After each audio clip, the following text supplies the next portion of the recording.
Hey guys, what's up? RedRaven. I'm going to tell you guys now, this tutorial is going to be rather long, so yeah, just bear with me. And I figured we've covered plenty of Rob Papin products, so this time we're covering Sytrus. Now, a lot of you might go, what the hell? That's a stock Fruity Loops thing. Well, you're right. It comes stock with the FL Studio signature bundle. I'm not sure about any of the others, but I'm pretty sure that it might come with producer edition. I know for a fact it comes with the signature bundle since that's what I paid for and I have it. So we're going to cover this pretty damn powerful FM synthesizer Sytrus in as much depth as I can. Alright, so the first thing you guys are going to want to know is it has 6 oscillators, but with an FM synth, they're not called oscillators, they're called operators, which is why you see OP1, 2, 3, 4, 5, 6.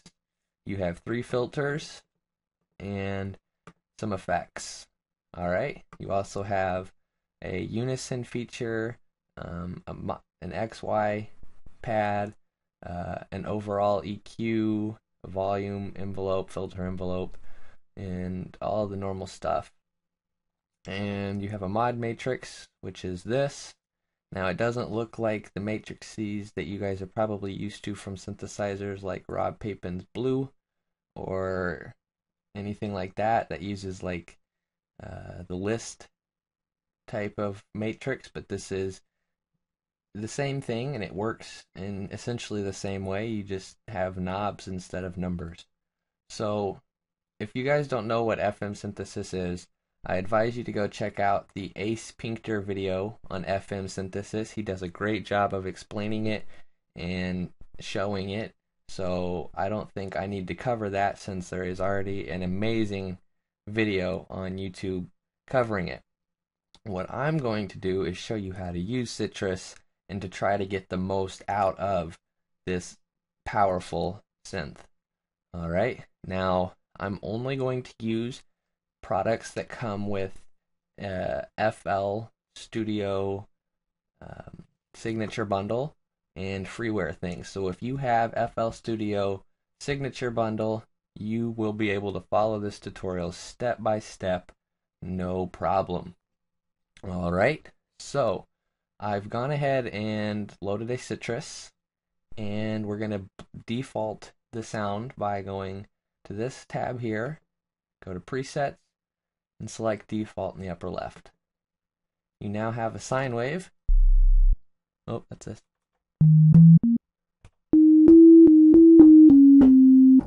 Alright, so you hear sine wave, thing special.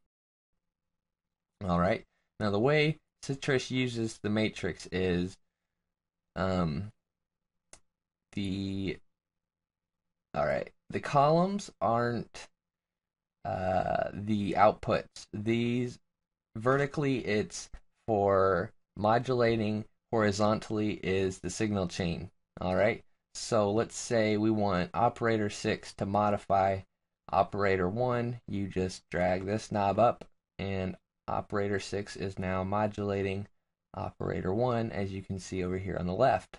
Okay, now let's say we wanted to route operator 1 to filter 1. Well, you just turn this knob up. Well, then if you did that, you might want to turn down the output knob over here. Okay, now let's say you want operator 4 to go clean to the output. You just turn up the output knob. Or let's say you want to run it to the effects. You turn up that knob. You know, it's pretty straightforward. Now you'll notice down here there's also a tab for RM, which is ring modulation.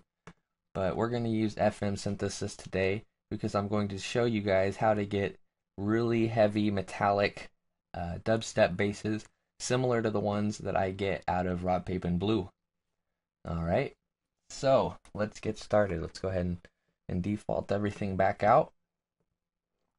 And we're actually going to leave Sytrus for a minute and go to another FL stock plugin, Boo-Bass.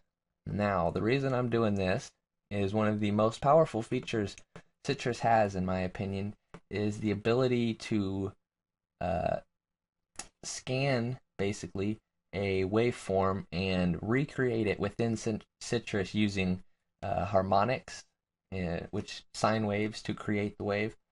I can't remember the person who came up with that theory that any waveform could be created out of nothing but sine waves, but that's the principle that Sytrus works off of to recreate sampled waves. So we're just going to take this boo bass, we're going to turn the volume all the way up, alright, and then we're going to do some affecting on it to get it gritty and stuff so that we can have a weird, unique waveform to sample.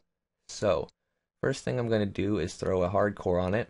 Now I've already loaded a hardcore up because I've noticed my microphone ducks out mostly when I'm loading plugins. So hopefully we won't have that issue too much this tutorial. So let me go ahead and turn hardcore back on in my mixer. Alright, it's on. So if you guys don't know, hardcore is ImageLine's guitar rig type of thing. You have like guitar effect pedals that you can choose from. There's 5 slots. You have some cabinets that you can choose from, an EQ, an input and an output, volume knob, and it does come with some presets, but I went ahead and defaulted it out by clicking this right here and going reset program. Okay, now what we're going to do is we're going to throw a distortion pedal.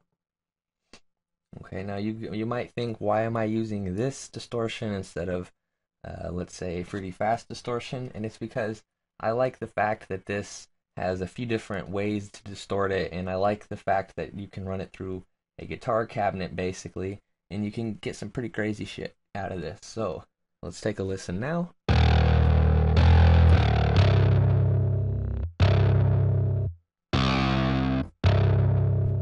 And we're just going to turn the distortion knob all the way up, the glass.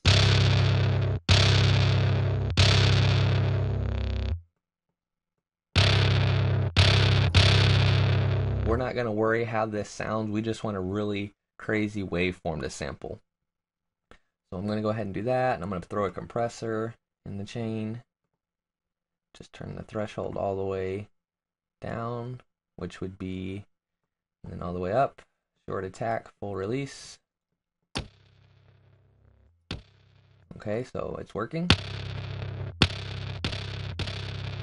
Alright, let me turn the input volume up. Alright, now I'm going to turn a cabinet on. I'm going to go model B. I like that one, and then I'm going to kind of give it some EQ.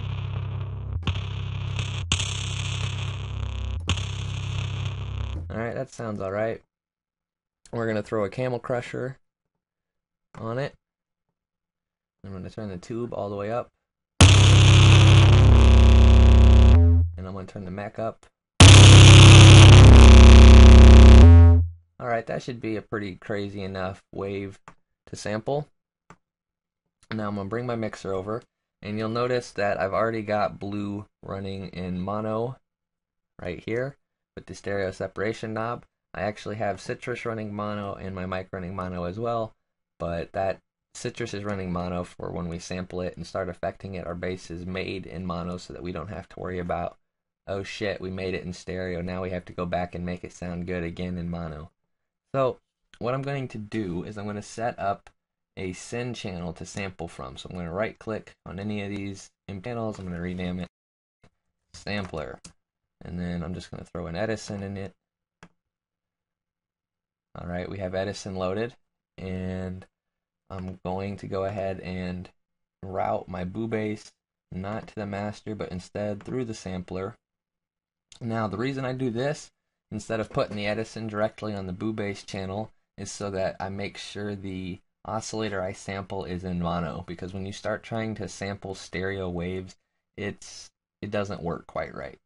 So we're going to go ahead and set this sampler to record on input, and I'm going to press a C. Now the reason I want to press a C is so that the root note is the same as Sytrus root note. I'm just going to press a C.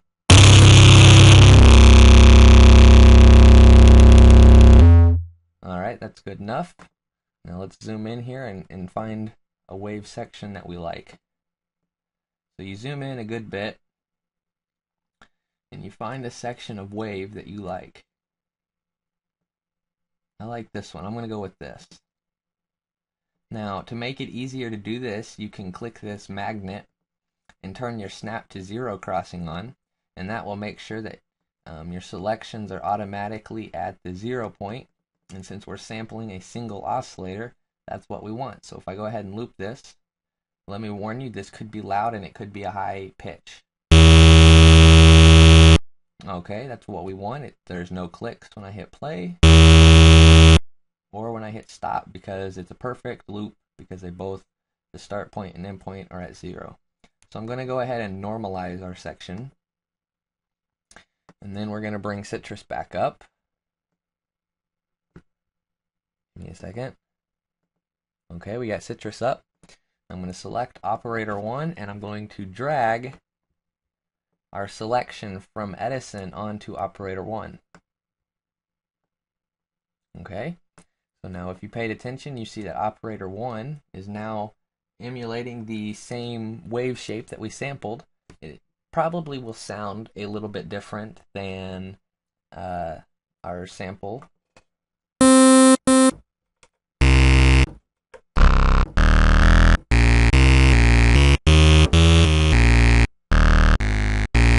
Okay, and the reason I did that was because when you sample a crazy waveform like that, it's a little easier than trying to mess with all of these sliders to get a sound like that. But if we click this knob over here, OSC, you'll see that these are the harmonics that Sytrus used to create the waveform. The top half of this is the harmonics, the bottom half is the phase of that harmonic, if I remember correctly. Alright, so you can see, if we bring over Edison here, that Sytrus has done a pretty good job of replicating our waveform. If we zoom in a little more on it here, let me go ahead and zoom on selection. Okay, so you can see it's actually done a very good job of copying our waveform, pretty exact. Alright, now we have no need for that Edison anymore. So the way we're going to use this now is we're going to kind of mess with some of these skew and tension things. Now it won't be as immediate. Excuse me, I had some dust in my throat there. Now the effects won't be as immediate as if you're using a default waveform that comes with Sytrus, such as a sine wave or square. Sorry, I had to take a drink there because my throat was starting to hurt. So yeah, we're going to tweak these and we're going to give Sytrus a minute to think and process. Alright, now let's take a listen.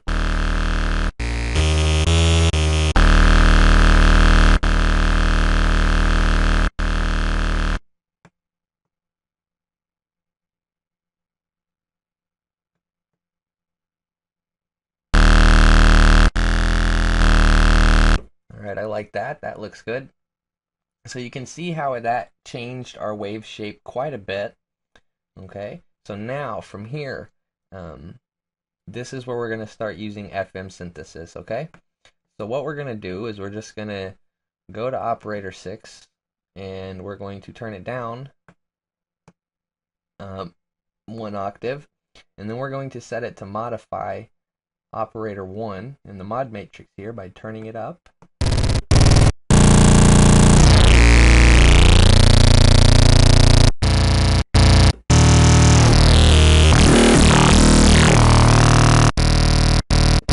Alright, and now if you noticed, when I was moving the knob, it sounded just like in blue when I mess with the volume knob. Now, you might wonder, well, how do I sync an LFO to this knob? When I right-click it, it turns the knob off. And I'll show you. You go to the volume tab on the operator, and you can either go to the LFO tab or the envelope. In this case, I want to use an envelope because you can get some pretty neat effects if you use an envelope instead of an LFO. So I'm going to enable the envelope on the volume. Now the way you know which one you're modulating is the top row is what you are modulating, and the bottom row is the modulator. And I think that made sense, but I don't know. Sometimes I'm not very good at explaining things, so I guess if people ask me what the hell I'm talking about, we'll know. So I'm going to go ahead and turn the envelope on by clicking this. And I'll go ahead and tempo sync it. And if we zoom out now, you'll be able to see these grid lines if I move this out of the way. Now 4 grid lines would obviously be 1 measure, so we're going to do this as a 1 measure envelope. Alright, and I'm going to have it fade up, and then I'm going to have it sustain a little lower.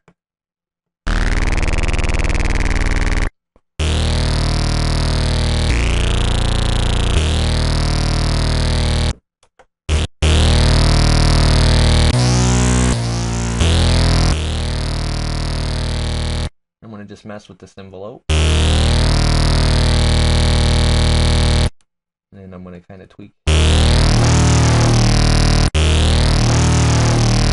There we go. That sounds nice and big.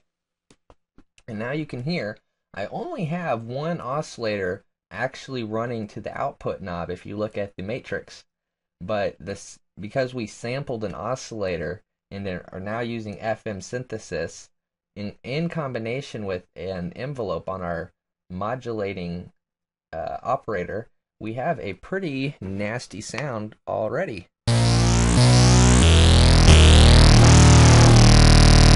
And if you guys have watched my Blue videos, you'll notice this is starting to sound pretty reminiscent of some of the sounds I make in Blue. Right in an FL Studio stock plugin using only stock plugins so far. And I think that's pretty impressive. So what we're going to do from here is we're going to take oscillator 1 and we're not going to run it directly to the output. Because this is going to be a dubstep bass, we're obviously going to want to use a filter. So I'm going to route it through the filter. And then I'm going to turn the filter's output on.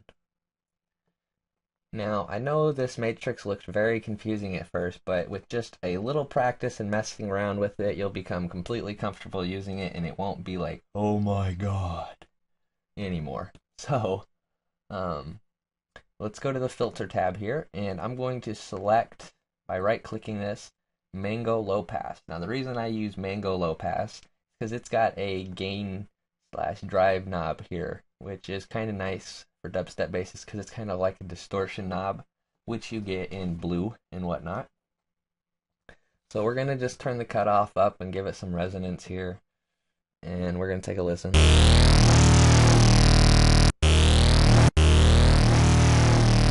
Alright, I turned the drive up some to get something extra out of the sound. So now I'm going to turn the cutoff back down to about halfway, and I'm going to go to the LFO on the cutoff. So make sure that in your top row you have the cutoff highlighted, and then we're going to go to the LFO. Now, I don't want an envelope controlling how much the LFO modulates, because that's what this does. If you can draw an envelope to dictate how much LFO you're getting at any given time.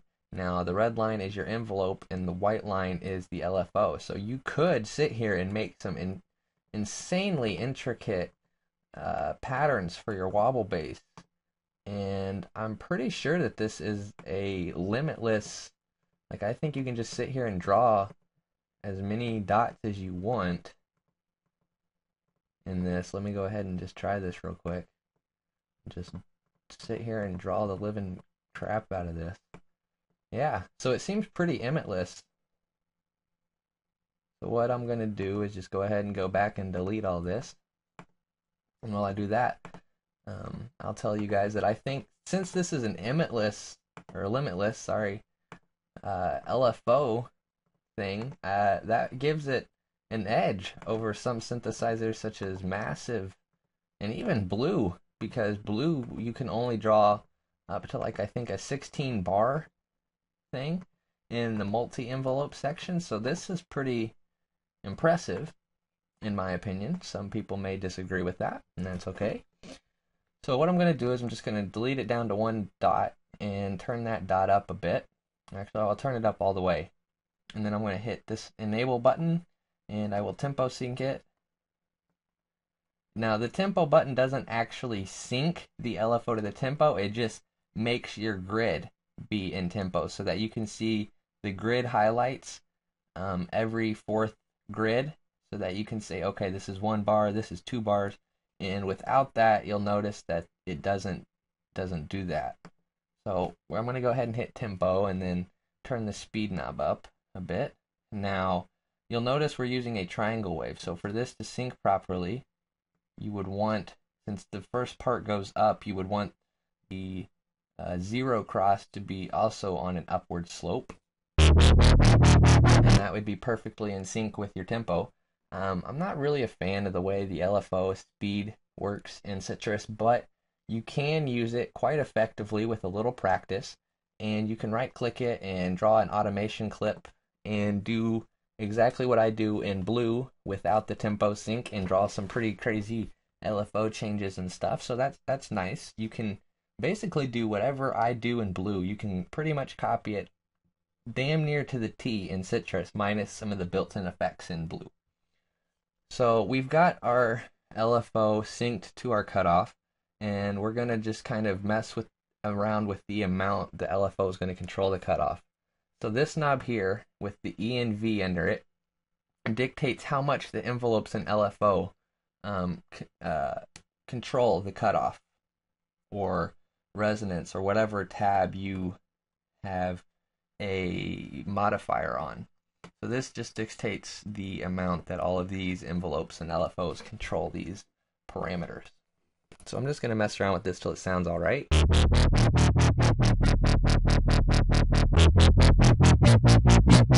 That sounds good. And I'm going to go ahead and turn the wave shaper on and turn the mix down on it a bit. And that just gives us a little extra distortion. Now I'm going to go to operator 2, and I'm going to right click on this and choose a saw wave, and I'm also going to route that through the filter.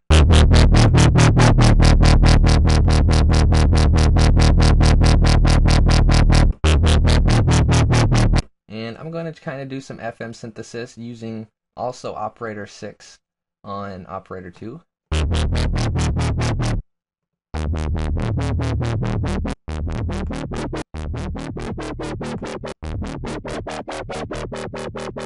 Alright, that sounds pretty good.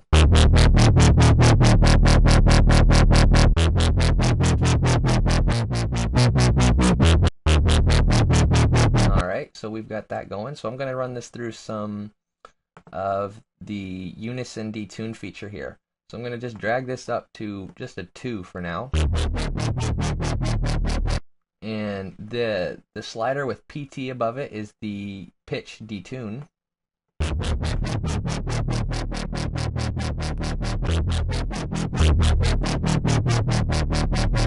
That sounds all right.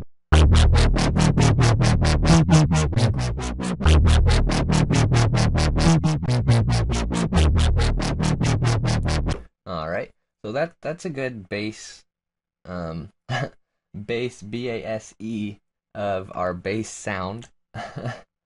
And now we're just going to kind of do some effecting on that. Now I've already loaded up a few effects that I think would be good to use on a bass such as this. Let me bring my mixer back over, and you see I've already loaded up another hardcore on it. So I'm going to bring the hardcore back over, and then let me activate that. And then I'm going to put a distortion pedal on it. But I'm not going to use quite as an extreme of a distortion as I did with the boo bass.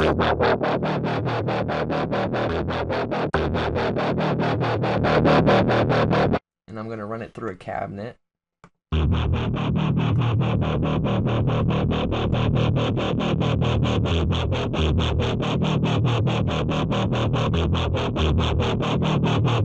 Alright, and now I'm going to turn this Camel Crusher on. And I'm going to turn the mix on the hardcore down a bit.